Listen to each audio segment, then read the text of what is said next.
Hola, ¿qué tal? Muy buenos días.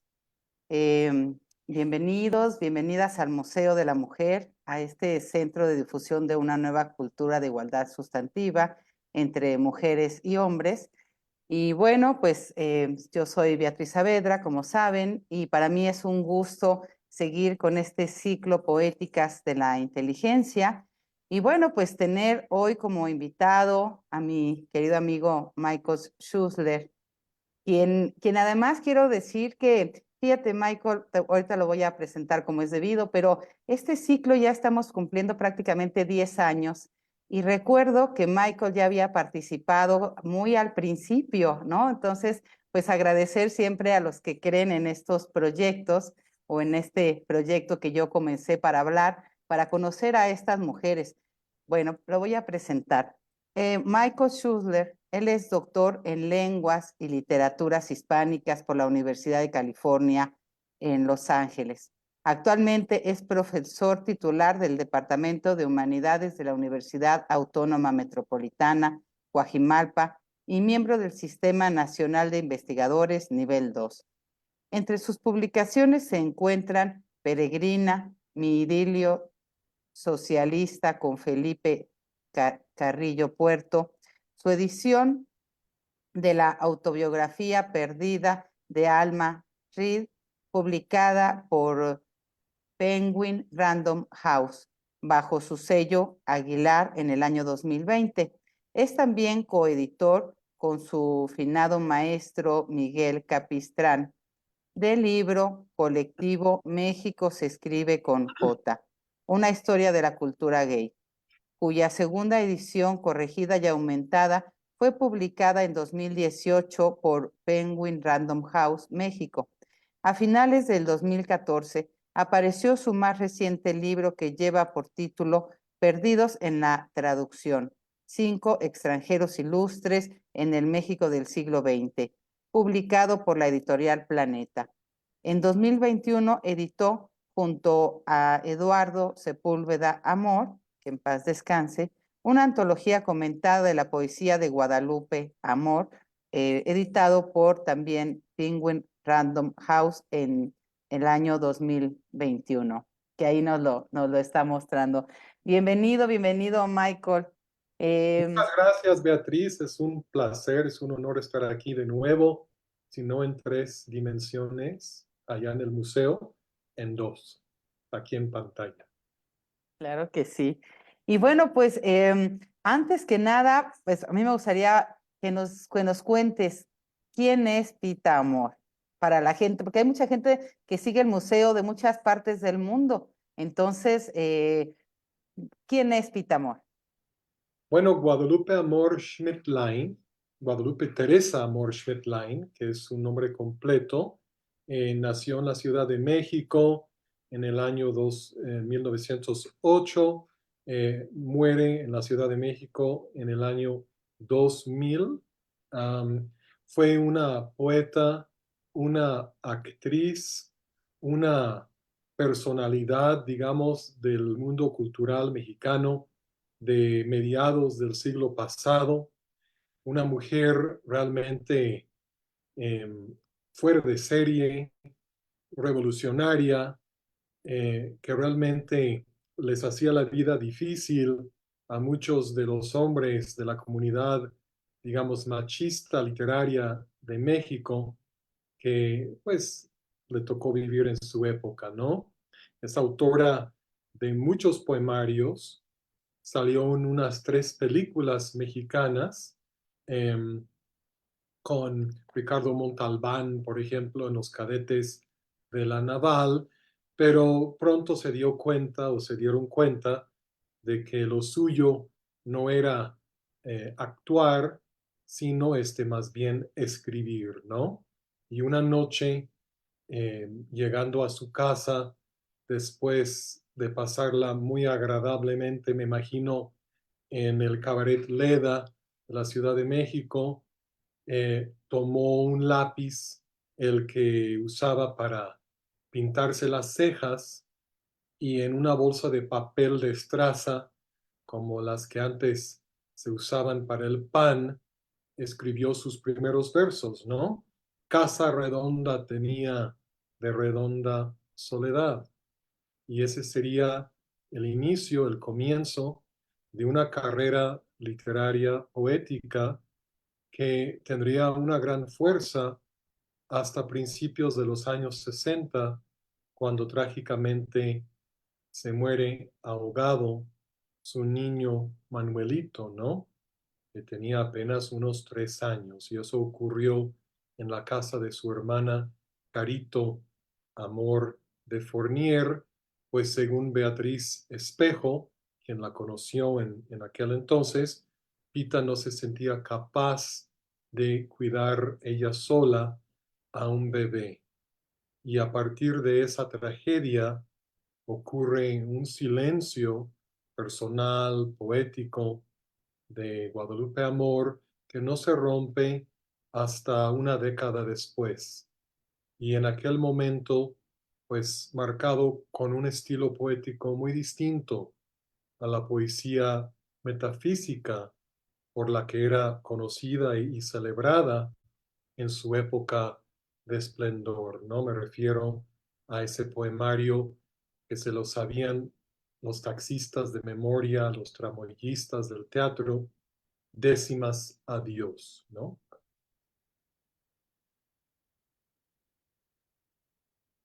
Pues sí, ahora que mencionas, ¿no? Que era una mujer que molestaba a los hombres machistas de su época, y yo pienso que ese tipo de mujeres sí seguimos molestando todavía actualmente a los hombres machistas de nuestra época. Y qué Es, bueno que así hagan, la verdad, ¿no? Porque Tita tuvo que enfrentar acusaciones de plagio, de que fue realmente Alfonso Reyes o Juan José Arriola quienes escribían sus poemas, su prosa, en el caso de Arriola, y los dos tuvieron que salir al público a decir que no es cierto. Si bien corregimos algunos versos como le hacemos con todos nuestros discípulos o jóvenes estudiantes, pero no, Pita es un caso mitológico, una fuerza casi volcánica, ¿no?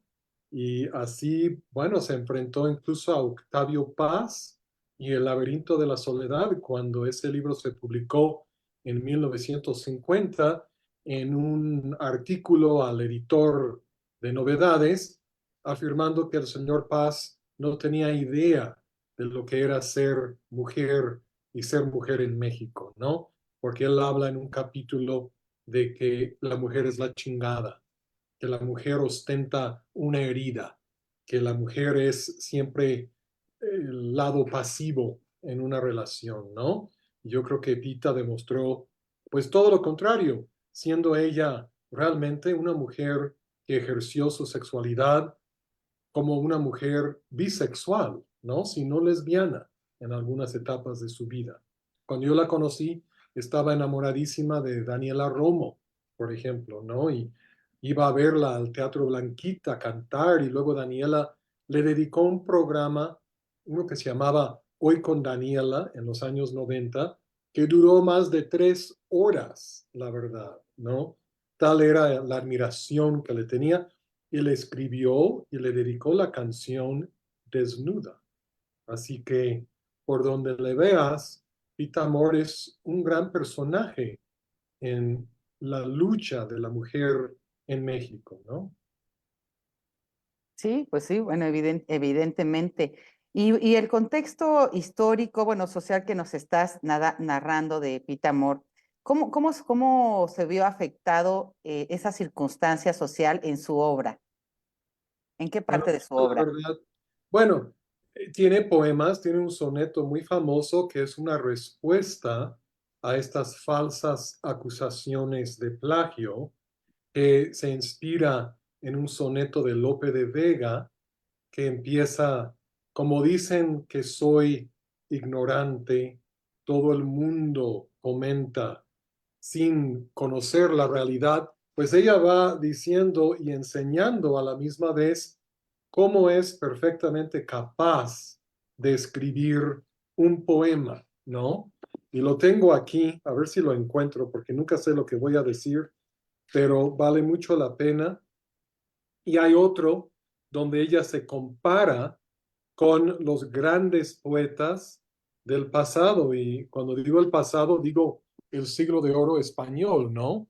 Y ese dice, Shakespeare me llamó genial, Lope de Vega, infinita, Calderón, bruja maldita, y Fray Luis, la episcopal, Quevedo, grande inmortal, y Góngora, la contrita, Sor Juana Monja, inaudita, y Becker, la mayoral, Rubén Darío, la hemorragia, la hechicera de la magia, Machado, la alucinante, Villaurrutia, enajenante, García Lorca, la grandiosa, y yo me llamé la diosa. ¿Qué tal? Esa es pura pita, ¿no? Maravillosa. Y el otro, si me permiten, porque realmente se vincula muy bien con estas ideas, es el que mencioné primero, ¿no? Como dicen que soy una ignorante, todo el mundo comenta sin respeto que sin duda ha de haber algún sujeto que pone mi pensar en consonante.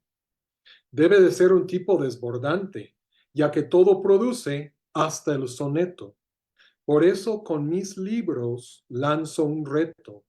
Burla burlando van los tres delante. Yo solo pido que él siga cantando para mi fama y personal provecho, en tanto que yo vivo disfrutando de su talento sin ningún derecho, y ojalá y no se canse, sino cuando toda una biblioteca me haya hecho. Entonces son dos respuestas óptimas, ¿no? Y muy reveladoras con respecto a Pita, quien se consideraba, dicho sea de paso, una poeta metafísica, una poeta más que metafísica, una poeta mística. Ella me decía que Sor Juana era una poeta maravillosa, obviamente, aunque ella era mayor porque en aquel entonces vivía y Sor Juana estaba muerta, pero que Sor Juana nunca escribió poesía mística. Y es Pita quien reintroduce, digamos, a los y las lectores en México y en el mundo hispanoparlante una poesía dirigida a la deidad, ¿no? A Dios. Y el libro este, que fue su libro más comentado y vendido, Décimas a Dios, es un muy buen ejemplo de eso, ¿no? Bueno, a mí me encanta que pocas veces tenemos oportunidad de tener a invitados, ¿no? A escritores que hayan conocido a estas grandes personalidades. Entonces yo creo que tenemos una gran oportunidad que nos cuentes un poquito más bien, meternos cómo la conociste, tu experiencia personal, cómo era Pita, ¿no? Porque hay muchas cosas en los libros que estudiamos, pero como dijiste ahorita, ¿no? Que Beatriz Espejo la conoció, ¿no? Entonces puede decir de viva voz cosas que sucedieron, pero tú también la conociste, fuiste su amigo. ¿Por qué no nos cuentas un poco Claro. eso? Claro, y por cierto, ese artículo de Beatriz Espejo, publicado en la revista de la Universidad Nacional de México, Pita Amor atrapada en su casa, es uno de los más, bueno, los mejores textos escritos sobre Pita que tenemos, ¿no? Así que se lo recomiendo mucho a quienes nos están viendo y está fácilmente, visible en línea, ¿no? Pues fíjate, Beatriz, que yo alguna vez era un jovencito que estudiaba letras latinoamericanas en la UCLA, en Los Ángeles, que iba mucho a la ciudad de Guadalajara, donde mi universidad mantenía un programa de intercambio, ¿no? De estudiantes de la UCLA y estudiantes de la UDG. Pues en una de esas conocí al tío de un amigo mío y ese señor, que se llamaba Ángel de la Cruz, era un bailarín cuando joven de flamenco, pero le dio un cáncer que ya le prohibía bailar. Entonces se convirtió en declamador de poesía, porque no sé si se acuerdan, hace 70 años la declamación poética era un arte bastante reconocida.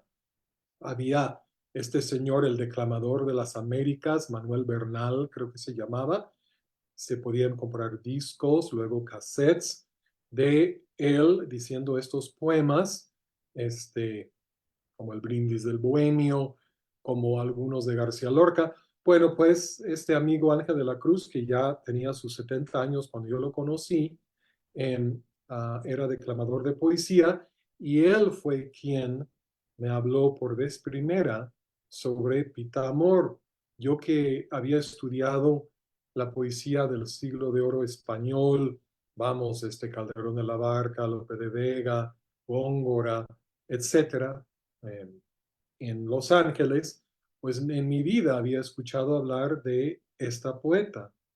Y él me empezó a contar historias en las que él eh, observaba a Pita cuando era joven y bellísima y era todo un personaje en el mundo cultural mexicano, pues él bailaba a veces en ese cabaret Leda y ahí vio llegar a Pita, vio llegar a Diego Rivera, a Frida Kahlo, a María Félix, ¿no? Era toda la época dorada que se reunía en ese lugar que era un tugurio, ¿eh? No era un lugar elegante, como del Hotel Reforma o algo así, o el Capri. Bueno, él me contó una vez que le mencioné que iba a viajar a la Ciudad de México para hacer unas investigaciones, casi me retó. ¿Por qué no buscas a Pita Amor? Me dicen que ahí está en la zona rosa, que anda por ahí todos los días diciendo sus poemas. ¿Por qué no la entrevistas? Y lo digo con una mirada que luego comprendí, porque yo la verdad conocí a Pita por medio de su obra literaria, Comme il faut, porque honestamente, Beatriz, bueno, conociendo las vidas privadas de muchos escritores y escritoras, yo creo que tendríamos una visión distinta de ellas, pues, y sus obras, ¿no? Pues es lo que le pasó un poco a Pita, ¿no? Se convirtió en un personaje excéntrico de la zona rosa que andaba por ahí, por las calles de Londres y de Liverpool y de Hamburgo, dando a bastonazos a la gente, o si era temporada también para guasazos. Pues yo no sabía nada de eso, yo nomás fui a la zona rosa y empecé a preguntar en algunos lugares que él me había mencionado, en una joyería, en un hotel, y vaya que las respuestas eran un poco reveladoras, ¿no? Porque el del hotel, ay, la lanzamos hace 2 semanas porque inundó el cuarto de abajo y nunca pagó la cuenta. Y las chicas de la joyería Kimberly, más generosas, no, ay, es una mujer interesantísima, era bellísima de joven. Bueno, total, ellas me dijeron que se estaba hospedando en un hotel que ya no existe, que se llama el General Prim, que está aquí en la colonia Juárez, y la fui a buscar, le pregunté, me acuerdo muy bien a la recepcionista, y ella también me dio una mirada así como que, bueno, ¿estás seguro? Y me pasó un teléfono, me acuerdo, grandote, color naranja, por el que le pude marcar a su habitación y me contestó de inmediato. ¿Quién habla? Digo, bueno, Guadalupe Amor, yo soy Michael Schussler, un joven estudiante de literatura latinoamericana. ¿Qué bien hablas el castellano? Vamos a tomar un drink. Total, para no ser el cuento largo, me citó a las 9 de la noche en el bar de ese hotel que ya no existe y yo no la había visto, insisto, yo no tenía concepto, solo un poco en mi imaginación de cómo sería, pero cuando se presentó esta señora, de hecho, ya mayor, encorvada, con unos 80 collares puestos, con unos lentes fondo de botella de Coca-Cola que aumentaban el tamaño de sus ojos, con 4 anillos en cada dedo, pues me mira, la saludo y va y se sienta en otra mesa. Y ahí empieza la aventura. Entonces yo me levanto, me presento y me siento. Y yo todavía, Beatriz, tengo el cassette grabado de ese primer encuentro, ¿no? Que fue más un recital que un diálogo, ¿no? Ella me dedicó un poema a los Estados Unidos, que no decían cosas muy bonitas de Estados Unidos, al Missouri, donde van los esclavos, encadenados y cosas por el estilo. En San Francisco por mongoles adornada y tal, pero fue tal el impacto, yo no podía creer, yo nunca había experimentado ese tipo de don, de magia. Era una persona totalmente fuera de serie, honestamente. Y esa noche, después de tomar algunos drinks, le gustaban mucho las medias de seda, me acuerdo de eso. Me invitó a un recital que iba a dar en un bufete de abogados, bueno, quién sabe, ahí en la Avenida Insurgentes, y fuimos juntos, y esa noche me sacó al escenario porque yo, como tonto, le había comentado que había memorizado uno de sus poemas más impactantes, que es Visitación del Demonio, que es largo. Vamos, uno tarda como 8 minutos y es mucho para declamar, ¿no? Bueno, me sacó y dijo, bueno, este joven de Estados Unidos va a decir una de mis más grandes composiciones poéticas. ¿Cómo se llama, Mike? Ay, la visitación del demonio, Dios mío. Pero bueno, estaba yo nervioso, pero me salió y no me equivoqué, ya no lo recuerdo, pero en aquel entonces sí lo tenía, gracias a Ángel de la Cruz, muy memorizado. Y ella, pues, la única vez que la vi en su cara que estaba visiblemente impresionada, ¿no? Y digo, vaya, ¿y en qué año escribí ese poema, no? Como que, wow. Así que creo que pasé la prueba con Pita y nos hicimos amigos hasta donde uno podía ser amigo de alguien que era como un soul, ¿no? Te acercabas demasiado y te quemabas, ¿no? Y luego hacía escándalos terribles en los restaurantes y era muy clasista y racista. Y yo que venía de una familia de, pues, hippies, básicamente, ¿no? Que yo nunca había escuchado semejantes formas de dirigirse a un mesero, que me traigan un mesero con las manos menos prietas, así, tas, ¿no? O en un taxista, bueno, el taxista no quiso bajar la música, que es un problema que yo creo que ahora todos y todas padecemos, ¿no? Y al no querer hacerlo, les peta una letanía de insultos que fue algo así como, es usted positivamente odioso, indio rabón, inmundo, nariz de mango, nació criado, eres criado y morirá criado. ¿Le pagas, Mike? Y se sale del taxi, ¿no? Y yo me quedo ahí como con una vergüenza total. Y claro que le di su buena propina, ¿no? Pero bueno, así la conocí, así fue un poco nuestra relación con sus altibajos. Al final me acusó de haberle robado una medalla de la Virgen de Guadalupe, pero bueno, luego se arrepintió porque cuando regresé, porque yo tenía tanto, yo iba como a llamar a la policía y que no sé qué, dije, no puede ser, yo no robé nada, yo no soy ladrón, a mí no me educaron así. Entonces me voy, digo, no, pues tampoco, ay, no, qué vergüenza, tengo que regresar, tengo que enfrentarme a esto. Y me está gritando Mike desde arriba de su departamento, aquí en el edificio Vizcaya. Ya la encontré, estaba junto a mi seno izquierdo. Mike, ven, estaba perdida en mi escote. Mike, Mike. Y bueno, subí, me regaló un bonche de dibujos, ¿no? Como premio bueno, de consolación, ¿no? Así que bueno, Pita, nunca te aburrías con Pita, pues. Ay, qué bárbaro. No, varias de esas no me las sabía. Qué bárbaro, Pita. Era tremenda.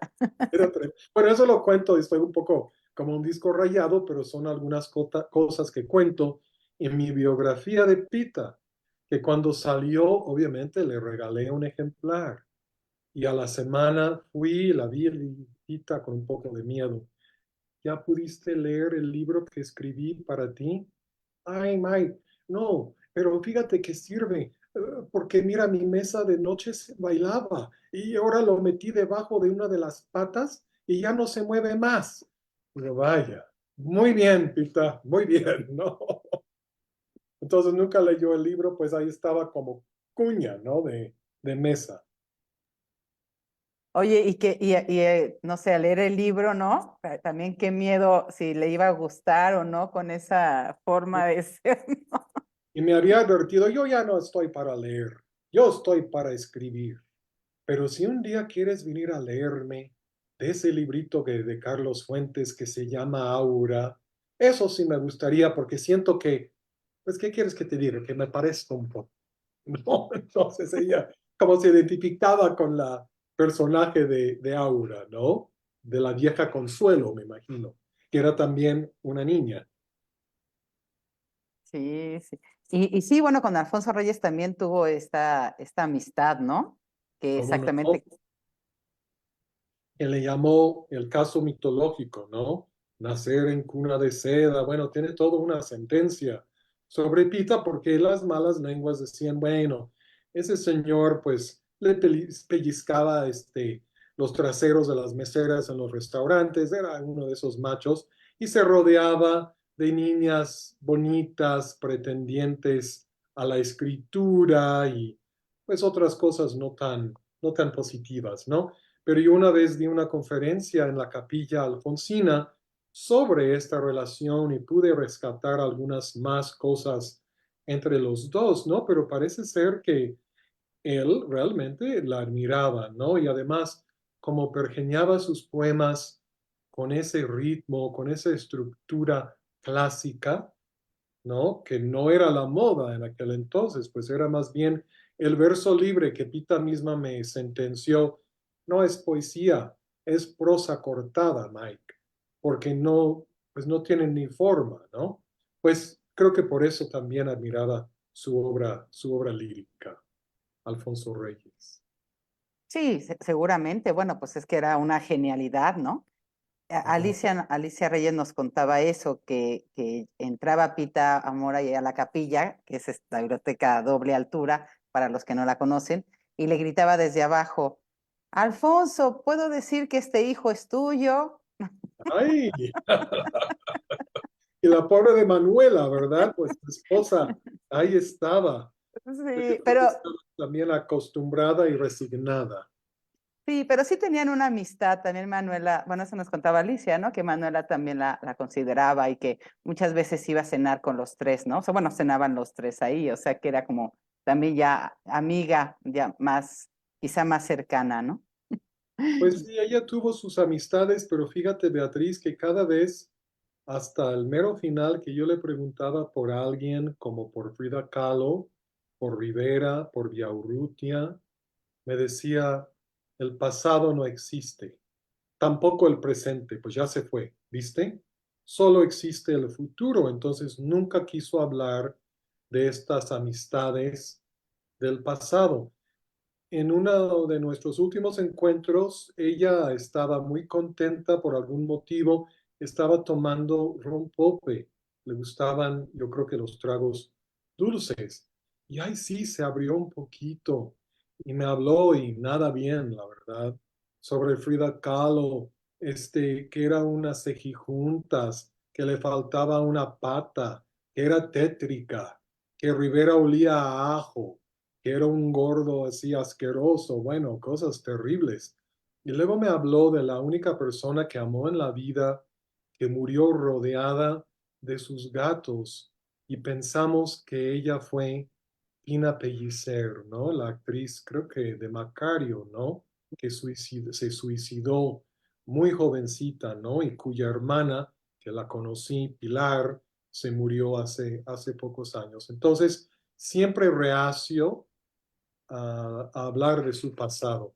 Pero en la última edición de mi biografía, no es un anuncio, pero la verdad, incluyo esa entrevista donde habla sobre estos personajes, ¿no? Porque se ponía violenta, digamos. Yo ya aprendí que no se podía insistir, porque ella simplemente no te iba a contar de Alfonso Reyes, no te iba a hablar de todo ese mundo que le había tocado a ella vivir y que a mí me había tocado solo la colita, ¿no? De esa generación. Y fue gracias a Pita que pude entrevistar a personas, pues como Arreola, como Anguiano, como Soriano, y así fue un pretexto perfecto para conocer a esas personas. Y hasta el día de hoy, Pedro Friedeberg, un gran admirador de Pita Amor y yo un gran admirador de Pedro Friedeberg, pues él con un amigo Marco, que también fue un gran amigo de Pita, pues nos abrió la puerta y fue súper generoso con nosotros, ¿no? Y tiene muchos recuerdos muy gratos de Pita, ¿no? Él le parecía genial. Y sí, es genial. Como me dijo a mí, Mike, te voy a corregir tu castellano. Una fiesta no puede ser genial. Yo, por ejemplo, soy genial. Así que siempre tenía, sí, pues, Qué, ¿no? qué tremendo. Pero mira, sí, sí es una, Puntadas. sí, no, sí, sí es una mujer genial. Porque me llama la atención, fíjate lo que decía Pita, son estas genialidades y te dejan eso. Porque siempre se habla que no hay que estar en el pasado, no hay que estar en el futuro, sino hay que vivir el presente. Inclusive hay teorías, ¿no? Sobre esto. Y ve lo que me cayó ahorita como es decir, el pasado no existe, el presente tampoco, mira, ya pasó. Que ya Qué, pasó. qué Creo que eso maravilla. lo aprendió de un poeta del siglo de oro, ¿no? Como Góngora, no me acuerdo cuál, pero ella tenía muy bien sus lecturas, pero en su casa ni un solo libro, ni uno de ella misma. Solo la primera vez cuando la conocí, que coincidió que llegó un muchacho con una cajita que eran como plaquettes suyas, en este caso una llamada liras, nada más, que al recibir la caja me dijo, con permiso. Y luego empezó a ofrecer esos libritos a todos los comensales, ¿no? Que ya, bueno, los que la conocían sabían perfectamente quién era, porque estaba ahí declamando poesía en medio de un comedor, ¿no? De mucha gente cenando. Y recuerdo también, bueno, se acercaba a una señora así con la cara tan graciosa. Señora, ¿a usted le gusta la poesía? Ay, no, la verdad, discúlpeme, pero a mí no me interesa. Claro que no, porque a las hijas de gata no les gusta ni leer, ¿no? Y se daba la media vuelta y seguía adelante, ¿no? Entonces, más vale le comprabas un ejemplar, ¿no? Que daba que a 3,000 pesos de aquel entonces, ¿no? Como a 30 pesos o algo así. Entonces, ella nunca fue homeless. Ella siempre trataba de ganar la vida, dando sus recitales, cobrando por entrevistas. A mí nunca me cobró, pero me cobró porque siempre quería salir, ¿no? Y luego nos empezaron a prohibir por su comportamiento, ¿no?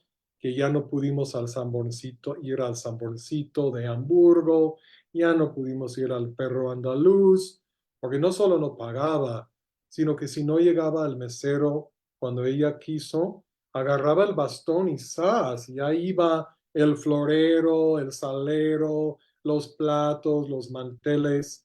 Entonces era difícil, era difícil quitar. Pero bueno, pues ser genio no es fácil tampoco. Sí, exacto, y tener que convivir en una sociedad, ¿no? Pues, como la de esa época, como la que vivimos quizá actualmente. Pero sí, para estas mujeres que siempre repetimos, adelantadas a su época, ¿no? Pues es muy complicado. ¿Y qué nos deja Pita Amor a las generaciones actuales? Pues es interesante, Beatriz, porque cuando yo la conocí, realmente era una figura un poco triste, algo decadente, que andaba ahí vendiendo sus versos en la zona rosa. Nunca salió mucho de su quartier, ¿no? De donde ella había nacido, aquí en Abraham González, en la Colonia Juárez. Zona rosa es también Colonia Juárez. Pero lo que veo ahora es un boom de Pita, ¿no? Lo único que cuando bueno, éramos amigos, Pita y yo, salía en la televisión un tipo en un programa llamado Desde Gallola, este, que la imitaba pues muy bien y mal al mismo tiempo, ¿no? Bien porque siempre incluía, creo que se llamaba Miguel Román, siempre incluía algún verso de Pita, muy bien dicho, ¿no? Pero luego armaron unos skits de Pita y Santa Claus y Pita y María Félix, Pita y Frida Kahlo, donde, bueno, te puedes imaginar, digamos, cómo se burlaban. Igual Jesús y Liliana en el hábito. Fuimos un par de veces al hábito. Ella siempre quería sentarse en un como sofacito sola y no había lugar para muchos muebles en ese lugar, pero era porque luego me di cuenta que un retrato fotográfico de ella colgaba justo arriba de ese mueble, ¿no? Pero luego iba y se encerraba en el baño por una hora y solo había un baño, causaba problemas y Jesús y Liliana desesperadas, bueno, pues hicieron skit burlándose de Pita con Pita en el público y eso fue lo suficiente para que Pita, que antes se quedaba dormida viendo el espectáculo, luego se despertaba, se levantaba y gritaba a Jesús igual a Chaplin y se quedaba dormida otra vez, pues ya no quiso ir, ¿no? Porque se sentía muy ofendida. Pero ahora veo que vas a las librerías de segunda mano y nadie tiene un ejemplar de sus obras literarias, ¿no? O están los ejemplares muy caros y en los 90, bueno, los encontrabas en 20 pesos, 30 pesos y tal, ¿no? Eh, Creo que las generaciones han visto en ella, como dices tú, como una precursora, como una mujer de avanzada, una mujer también, quiéralo o no, perteneciente a la comunidad LGBTQI más. Aunque cuando yo, que también me interesan esos temas, le preguntaba sobre gente como Juan Gabriel, su respuesta tajante, Joto el mundo, así. Así que era, la verdad, nunca sabías, nunca podías llegarle por las buenas, porque siempre te sorprendía, ¿no? Entonces, es una leyenda. Yo creo que ella realmente volvió a nacer cuando falleció, porque fue redescubierta, bueno, pues por sus biógrafos, ¿no? Digamos, está la mía, hay otra más, ahora hay una novela biográfica, ¿no? De Sandra Fried, inspirada en Pita, se habla de una posible película.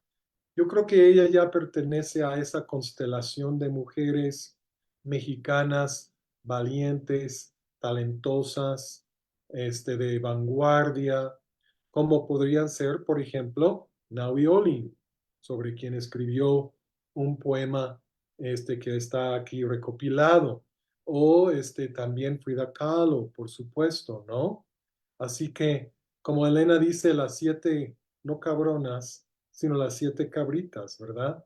Pues ella forma parte de ese grupo de mujeres que realmente a pesar de todo y enfrentándose a toda esa discriminación masculina en particular, lograron sobresalir. Recordemos, Pita nunca fue becada, nunca se ganó un premio, tuvo un programa de radio en una época en la que no era común que una mujer tuviera programa de radio, en Radio UNAM. Tuvo un programa de televisión donde ella mandaba y ponía y decidía a tal grado que me dijo, yo tengo más tablas que María Félix, Mike, que también se conocían, por supuesto, ¿no? Y se admiraban. Y en YouTube hay un video de la doña diciendo que en su biblioteca hay un lugar muy especial para una gran mujer mexicana y ella era y sigue siendo Pita Amor, ¿no? Sí, pues totalmente de acuerdo contigo, ¿no? Son estas mujeres, y yo muchas veces lo digo, ¿no? Que han pasado a la historia como la loca, como la, ¿no? Transgresora, pero al final esta obra tan contundente, tan importante que tienen con este alto nivel literario, pues se está reconociendo, ¿no? Y yo lo que digo, y lo que viene ahora es hacer crítica literaria sobre su obra para que sean mujeres también ya que se citen, que ya sean base de la literatura de nuestro país y del mundo. Entonces, yo eso quería comentar al principio, que cuando la primera vez que hablamos de Pita, y fíjate que podemos decir que fue hace 10 años, cuánto han avanzado las publicaciones, el cambiar también Nahui Olin, pues ve, ahora hay muchas publicaciones sobre ella después de cuando la descubrió Adriana Malvido.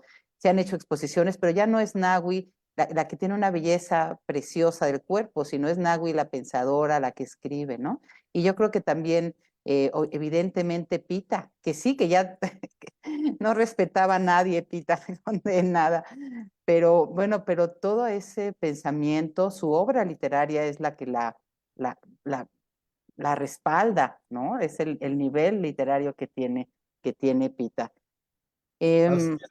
Ese nivel literario también es un nivel plástico, porque ahora están descubriendo o redescubriendo su obra pictórica, ¿no? Porque Pita, cuando yo la conocí, pues siempre andaba con sus pinceles y con sus cartones que le hacía el dueño de una papelería de la zona rosa, que eran realmente unas carpetas de colores como azul, rosa, amarillo, que cortaba para hacer bueno, cuadros, ¿no?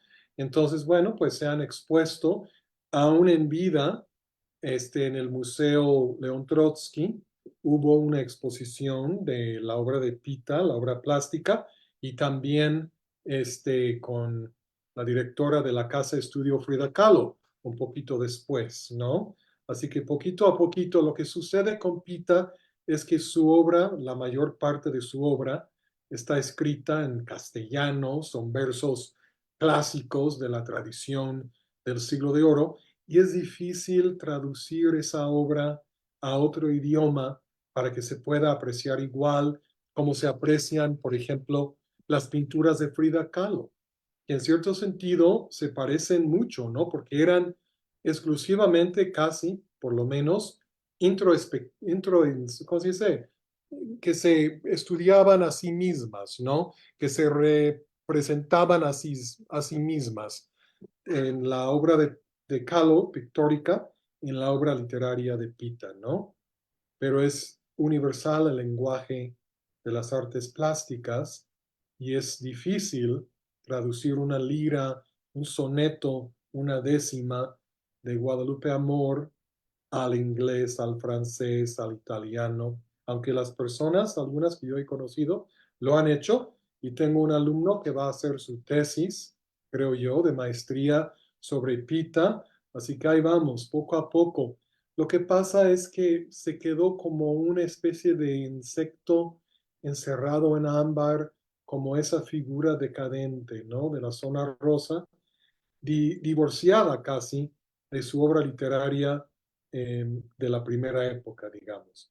Y ahora estamos tratando de llenar ese vacío y de cerrar, vamos, ese círculo, ¿no? Pues muchísimas gracias a Michael Schussler por haber aceptado mi invitación. Y bueno, pues ha sido otra vez un placer escuchar todas estas cosas maravillosas sobre Pita. Gracias, Michael. Un abrazote. Otro para ti. Hasta luego.